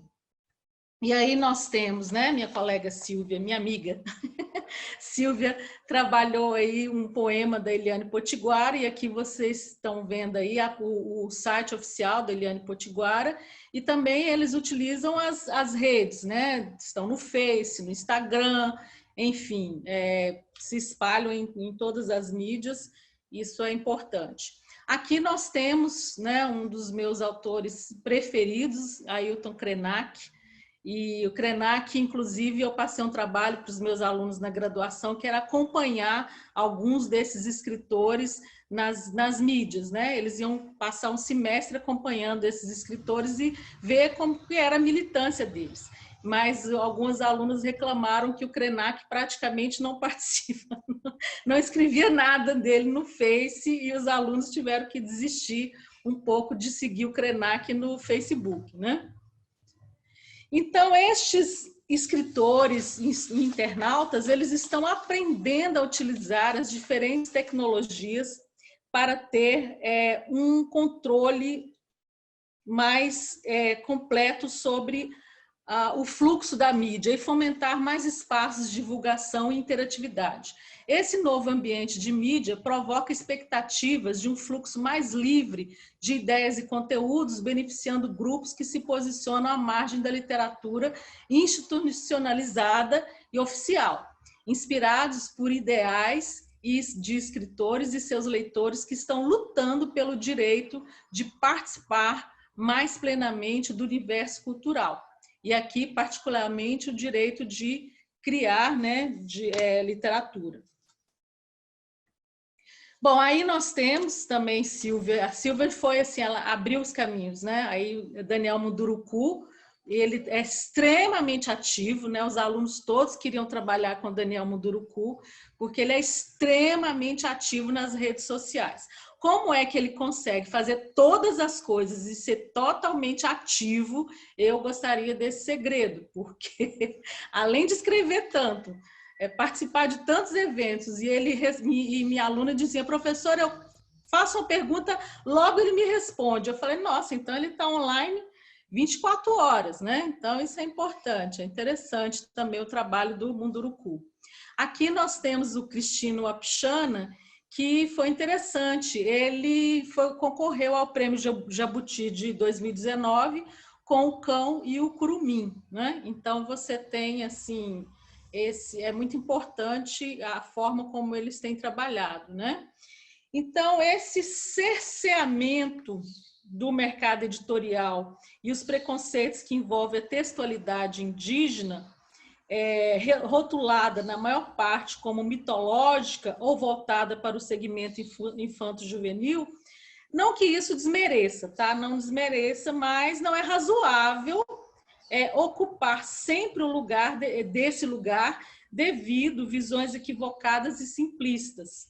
Daí Graça Graúna afirmar que o escritor indígena é levado pelas circunstâncias a produzir uma literatura alternativa, independente ou, para sermos mais precisos, uma literatura de sobrevivência. Ou seja, essa literatura, ela existe e ela resiste. né? Aqui nós temos o blog da Graça Graúna, né? E aí ela sempre se posicionando, né? Enfim, mostrando as obras, os trabalhos dela. Isso é bastante interessante também, porque pelo viés institucional, institucionalizado por grandes editoras, talvez eles não teriam essa possibilidade de colocar os trabalhos, de divulgar os trabalhos, de falar diretamente com seus leitores. Então, assim, essa democratização, essa ocupação desses territórios digitais tem sido fundamental para que as pessoas conheçam, né? Quando eu inicio as aulas de literatura e cultura indígena, muitos alunos ficam muito espantados, eles nem imaginam que poderia existir, né? Eu já estou terminando, viu, Kleber? Já estou quase terminando aí. Então, segundo Graça Graúna, a Declaração Universal dos Direitos Indígenas considera que todos os povos originários de cada nação, com língua, cultura, tradição e espiritualidades diferenciadas da sociedade em que vive, são considerados indígenas, incluindo, então, as manifestações artísticas e sua literatura, oral ou escrita. Isso faz ver que a escassez de estudos em torno do assunto é decorrência também do preconceito, que a literatura indígena no Brasil continua sendo negada da mesma forma com que a situação de seus escritores e suas escritoras continuam sendo desrespeitadas. Então, eu gostaria de concluir relembrando o texto emblemático de Antônio Cândido, quando ele fala sobre a questão do direito à literatura. E ele vai dizer: a luta pelos direitos humanos abrange a luta por um estado de coisas em que todos possam ter acesso aos diferentes níveis de cultura. Uma sociedade justa pressupõe o respeito aos direitos humanos e a fruição da arte e da literatura em todas as modalidades, em todos os níveis, é um direito inalienável. Assim, agora sou eu que estou dizendo, como a luta pela inclusão digital por meio da etnomídia e a consequente conquista de territórios digitais pelos povos originários é também um direito inalienável desses povos. E aqui eu termino com esse, não sei se algum de vocês pode conhecer, esse podcast da Ocareté, que é Decoloniza. Então, ali vocês vão encontrar uma série de os podcasts, aí esse, né? Eu odeio o termo povos indígenas, um bate-papo sobre a fala do ministro, do antiministro Abraham Weintraub, né? E também tem alguns que é sobre etnomídia, sobre o que é o termo decolonização para os povos indígenas, enfim. É isso, né? Espero que tenha contribuído de alguma forma para a discussão. Muito obrigada e uma boa tarde. Muito obrigado, Elizabeth, contribuiu com certeza. Eu mesmo anotei vários nomes aqui para procurar depois, né? Nome citado por você, pela Silvia, pelo Christian. E agradeço vocês, acho que é um momento tão importante de fazer um debate desse, não é? O que a gente está atravessando. Sempre é, mas especialmente nesse contexto de avanço, né? Das políticas neoliberais de extrema-direita e genocidas, das necropolíticas, né? E me toca muito, então, desde a fala do João, a forma como ele relacionou, não é, João? Como relaciona o modelo de produção da colonialidade no âmbito de tecnologias institucionalizadas, né? E que me remete à compreensão do Walter Mignolo quando vai falar sobre uma mudança da noção de aesthesis para estética, né? Quer dizer, uma colonização já aí, que no sentido de restringir o sensorial a ideia de belo, né? De bonito. Então, o que é bonito? De onde vem isso? Isso tem me feito entender que uma descolonização no âmbito da arte tem a ver com uma um corroer essa noção de belo também, né? E me faz pensar também, me faz lembrar muito a aparência dos nossos políticos, né? Como o estético e o político são grudados. Então você vê aqueles senhores todos brancos no Senado, no Congresso, é tudo igual, é tudo um conjunto, penteados horrendos, né? É tudo parecido, não tem diferença. É tudo parecido, é hegemonia. E aí a gente já tá, e Kleber, aí a gente já tá falando do grotesco, né? Do grotesco. Obrigado, Beth, é do grotesco, exatamente. Um grotesco idealizado, né, como modelo, assim. E aí, então, a fala do Christian também. Então, quando hablas, Christian, sobre como a literatura universal, que al final es eurocéntrica, ¿no? Como me hace acordar yo doy clases en la carrera de teatro en la universidad y pasa lo mismo, las referencias son todas eurocentradas, ¿no? Entonces, este trabajo continuo de buscar referencias que yo mismo no tuve en mi formación, ¿no? Y como creo que el mismo Mignolo dijo, decolonizar es desclasificar.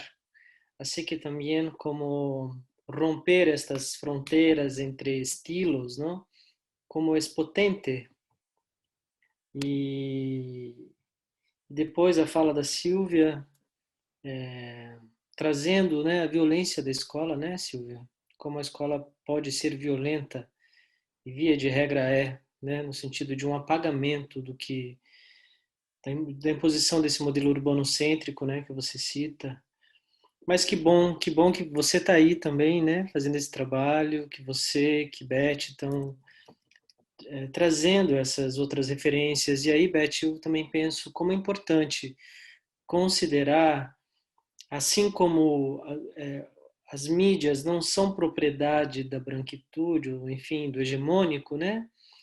E não são coisas das quais a gente se deve abrir mão, simplesmente, né? Não se trata disso. Se valer dessa linguagem imposta para criar espaços, criar ranhuras, criar gretas, né? Dentro do próprio sistema. Um trabalho muito bonito, muito obrigado pela partilha de vocês. Abro aqui, se alguém quiser comentar, fazer observações, por favor. Eu gostaria de falar algumas palavras também. Primeiro, agradecer assim aos 4 trabalhos, né? Acho que a gente tentou congregar, né, em cada um dos momentos do simpósio, os trabalhos que se aproximavam, vamos dizer, um pouco mais, ainda que todos os trabalhos, 16 trabalhos, estão conectados, né? Acho que a Silvia falou um pouco sobre isso no início da fala dela, né, de como que ela tem sentido esse processo, né? E acho que é bem interessante, assim, né? Porque, em especial, enfim, todos os trabalhos, né? Ainda que de outra maneira, esses últimos 4 trabalhos, ainda que de outra maneira, estão também falando sobre o debate que fizemos hoje cedo, e acho que João levantou isso no início da fala dele, sobre resistência, né? Então, e não resistência só no sentido de denúncia, mas também no sentido de produção, né? Produção literária, produção artística, que vai denotando, né, outros mundos possíveis, outras possibilidades de entendimento, né? Então, muito legal que você esteja trabalhando, Silvia, o Daniel Munduruku, junto com a Eliane Potiguara, que ela, né, em geral, muitos trabalhos acabam trabalhando mais os autores homens, né?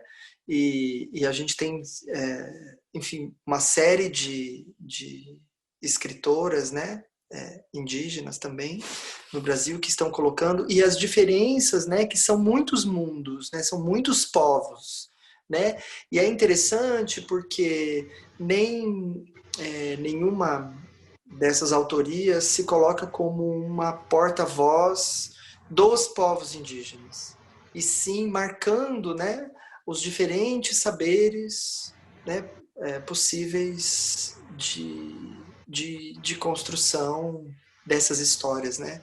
Então, um entrelaçamento de diferentes narrativas, né? Ocupando o espaço da literatura, que é um espaço que sempre foi um espaço mais elitizado. Quem é que pode escrever? Quem é que pode ser um escritor? Quem é que pode se dizer escritor? Assim como o João levantava, quem é que pode se dizer artista? Quem é que pode se dizer intelectual? Quem é que pode se dizer escritor? Né? Assim como, né, a Beth chama atenção para a ocupação do espaço da mídia, né? De como que a mídia é um espaço que pode, não só pode, mas deve ser ocupado, né? Então, como que esses entrelaçamentos vão acontecendo, né? Muito interessante, assim, como que os trabalhos se conectam, né? Muito interessante mesmo.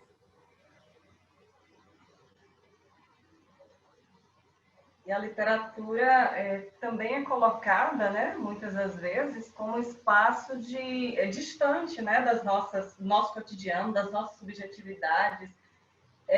Isso tem toda uma história, né? Vem se construindo ao longo de uma história. Quando a gente lê, por exemplo, A República, de Platão, a gente percebe toda uma defesa da arte como algo desvinculado da experiência, né?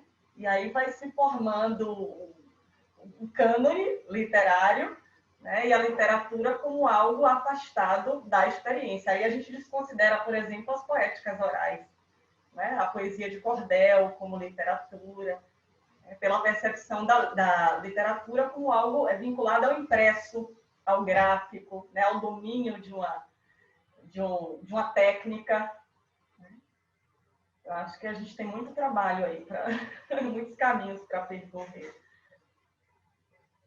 Obrigada, Rafael. Eu gostaria de... Eu digo assim, Silvia, de tédio a gente não morre, né? Com certeza. Eu gostaria de fazer uma pergunta para o Christian. Não sei se ele me entende, mas se ele conhece, né? Se não te entende, eu posso traduzir-lo depois também. Sí, Cristian, si ella quiere te hacer una pregunta y si no comprendes, me pide que perfecto, la vale, perfecto. Voy a hacer lo posible por entenderte. Você conhece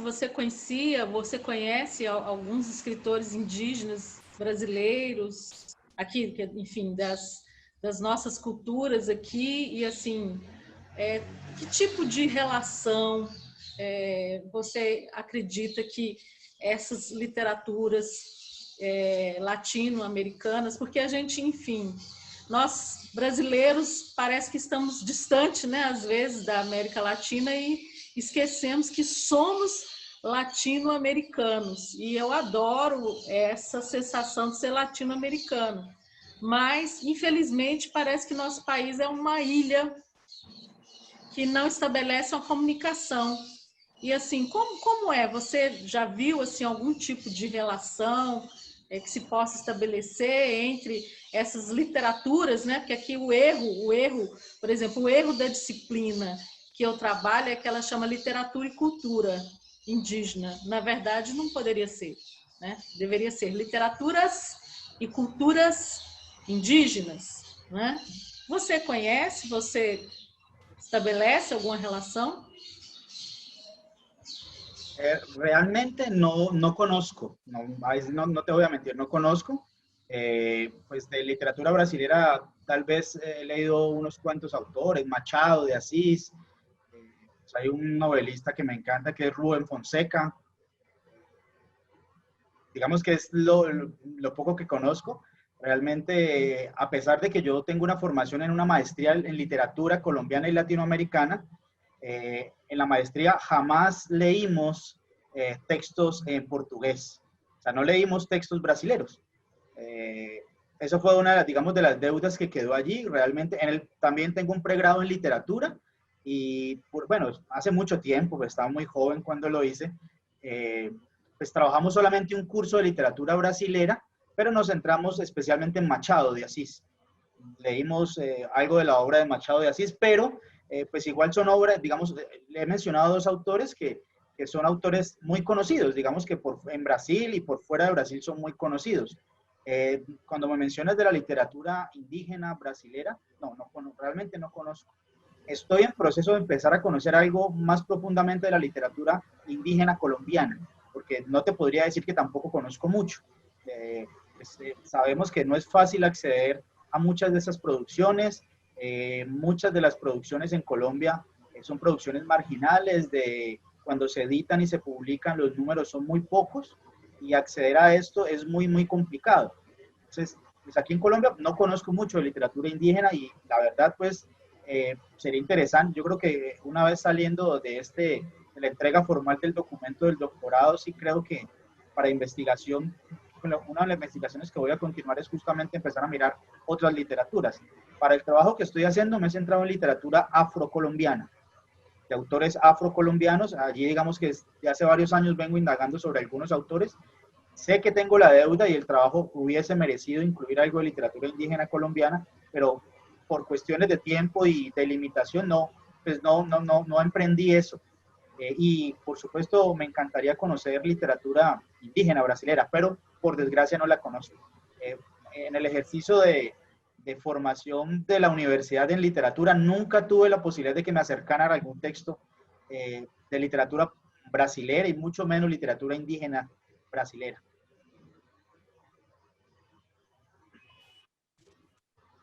A mí me gustaría comentar algo. ¿Sí? ¿Se escucha? Que bueno, me parece muy buena esta forma de cerrar el simposio directamente en ponencias que tienen que ver con el campo de la literatura, que es lo que nos está convocando en las Jaya, Jornadas Andinas de Literatura Latinoamericana.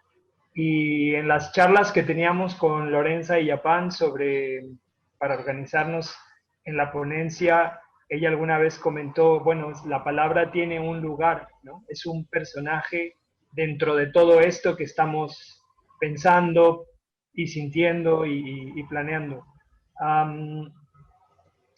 Y bueno, a lo largo del recorrido y de acercarme a estos saberes ancestrales, me encuentro que efectivamente, como decía Silvia Belloso, la literatura también es un espacio político y tiene una función bien importante porque es de alguna manera otro espacio donde puede prevalecer la lengua de estos pueblos, ¿no? Y entonces hay un acto de autotraducción constante, ¿no? O sea, los pueblos ancestrales no solo escriben en nuestras lenguas, ¿no? Hegemónicas, español, castellano, están escribiendo, pensando y sintiendo en sus lenguas y haciendo un acto de traducción que también es un acto de creación y que crea puentes, ¿no? Entonces hay una manera en la que George Steiner habla de este acto de traducción que a mí me resuena mucho y que es, gracias a este acto de traducción podemos dar cuenta de esas lenguas que además contienen saberes que plasman la riqueza ecológica de saberes planetarios, por decirlo de una manera. No es cita textual, pero es un poco lo que me resuena de Steiner y claro, hay mucha belleza y es una especie de apropiación, como bien decía Beth, de una tecnología como es la palabra escrita, ¿no? Que tal vez no corresponde tanto a la oralidad, que es lo que más, la forma digamos, de comunicación y de palabra que más predomina en los pueblos ancestrales, pero tampoco hay una negación de esa posibilidad de apropiarse, ¿no? Tanto de las tecnologías de la literatura o de la palabra escrita, como de las tecnologías, como bien nos plantea Pet.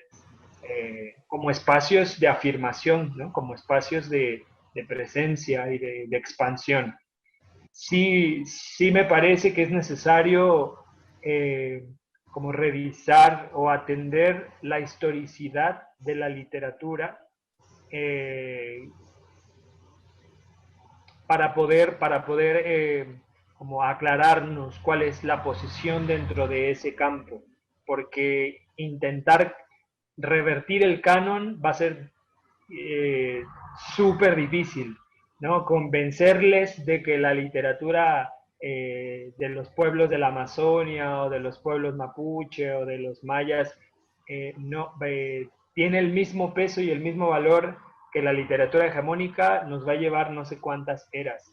Más bien es cómo esos espacios marginales podemos revitalizarlos, potenciarlos. Ahí tenemos Etnomidia como un muy claro ejemplo de esto, pero no sé si lo que queremos es insertarlos dentro de los espacios hegemónicos, ¿no? Otra vez, como hemos estado conversando, sino como más bien revitalizar esos espacios otros. Eso.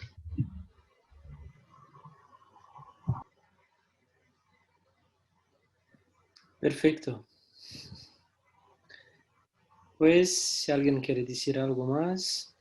Eu gostaria de perguntar se os colegas depois poderiam disponibilizar os slides, o João Veras mesmo, achei muito, muito interessante o trabalho dele, assim, extremamente pertinente para o momento, né? E aquilo que a gente está falando.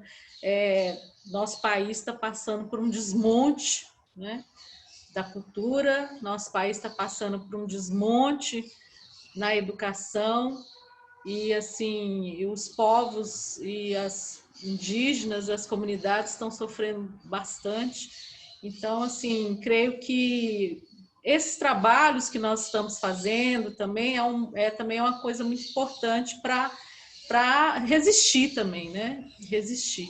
E o trabalho do João Veras achei bastante interessante, estou muito curiosa para que ele nos dê o brinde desse texto, que ele diz que já está em 25 páginas. Eu creio que ele vai acabar escrevendo um livro, não vai parar por aí, não. Então, eu gostaria de perguntar, né, aos colegas João Veras, o Christian, Silvia, se poderia disponibilizar os slides para a gente depois. Eu faço isso. Como é que a gente faz? Eu mando por e-mail? O e-mail de cada um, Kleber? Acho que a gente pode também aproveitar, né? Como o Arthur fez ontem, quem quiser, a gente também pode. Todo mundo tem o e-mail de todo mundo, e a gente também pode aproveitar esse espaço para ocupá-lo também, no sentido de que a gente possa permanecer em contágio, né? Acho que isso pode ser um espaço interessante para a gente pensar outras coisas e, de repente, fazer outras pontes, pensarmos numa produção conjunta, uma organização de um material, enfim, já que as pessoas, né, já estão escrevendo, enfim, a gente também pode pensar numa produção a partir do simpósio, de uma produção escrita mesmo, organizar um dossiê numa revista, criarmos um outro espaço, né, de produção, não sei, que poderia ser, né, bilíngue, trilíngue, quadrilíngue, enfim, que poderia ser uma coisa interessante, né, com atravessamentos midiáticos, visuais, artísticos, performáticos, musicais, né? Acho que foi uma enormidade de coisas que fazem pensar, né? Quer dizer, que nos colocam para uma tarefa de descolonização, né? E que nos levam a nos contagiarmos, não sei. Fiquei pensando nisso, que a gente tem uma abertura de um encontro, quer dizer, a gente se conheceu por esse contágio internetico, mas que pode seguir em frente, né? Eu adoro essa possibilidade também.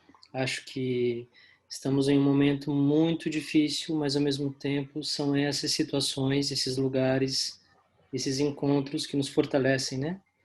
E isso também é descolonizar a ideia de academia, né? É seguir com desdobramentos criativos e intelectuais e afetivos, né? A partir desses encontros. Então, eu tô dentro.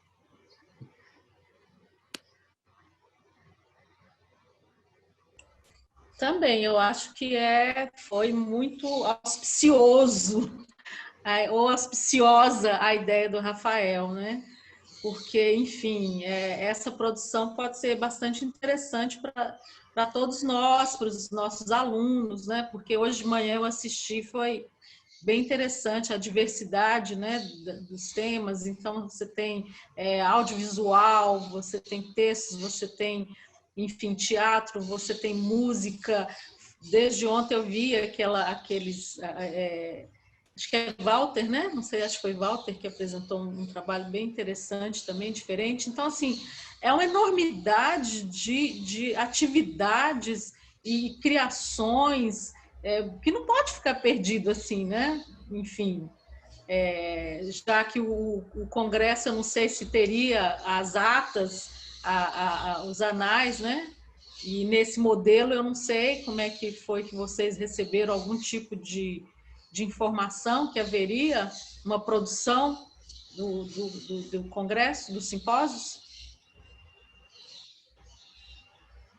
Vocês que Beth, estão coordenando. desculpe, não, independente de haver a ata, às vezes a ata, os anais do evento, pode ter um espaço diminuto. Se a gente pensa, né, uma produção de organizarmos, por exemplo, vamos dizer, um objeto livro, né, que seja um e-book ou alguma coisa assim, a gente pode ter um espaço mais libertário, que talvez possa conjugar, inclusive, a memória desses debates que fizemos aqui, né? E poderíamos ter, por exemplo, poderíamos pensar várias coisas, mas eu já fiquei aqui. É que eu sou um pouco assim, já penso como o futuro de las possibilidades de este encontro. De como que poderíamos ter espaço em que uma pessoa comenta o trabalho da outra, faz como uma resposta ao trabalho da outra. A gente poderia fazer uma coisa mais libertária, vamos dizer assim, do que estarmos, independentemente de sim sair na memória do evento, né? Não sei, fiquei só elucubrando aqui e aí a gente permanece em contato, em contágio, em trocas, né? E eu me coloco super à disposição, eu sou bem essa pessoa que depois a gente continua se encontrando, né? Acho ótimo, assim, inclusive o que você disse, eu concordo totalmente sobre a questão das atas ou dos anais, né, que acaba ficando meio que perdido, né, no meio de várias produções e não possibilitando isso que você está falando, essa liberdade. Se você puder, enfim, tomar essa dianteira aí, né, e organizar, seria super. Eu também gostei bastante da ideia. Temos uma publicação, né, coletiva. Foram trabalhos muito bacanas, aí que dialogam entre si. Então, estamos juntos. Juntos. Pues entonces escribimos a todos, ¿no? Después. Sí, por favor, incluyanos en los correos de lo que se pueda tramar. Perfecto. Pues de mi parte, muchas gracias. Foi muito importante estar com vocês. Muito bom estar com vocês. Fortalecedor, bonito, potente. Gostaria de agradecer especialmente a professora Maya Alguiluz por la invitación. Uma oportunidade muito bonita por ella proporcionada. E dizer que estamos aqui, né? Quem sabe, Beth, a gente não efetiva esse encontro, né? Realmente. Muchas gracias y seguimos entonces. Veo que Maya nos está acompañando ahora en el simposio, ya nos agradeció también. Yo agradezco a todas, todos por este momento muy especial. Fueron trabajos muy bonitos, de gente muy fuerte, muy potente, y estamos juntos. Y nos escribimos y nos mantenemos en contagio, ¿no? Muchísimas gracias a todas.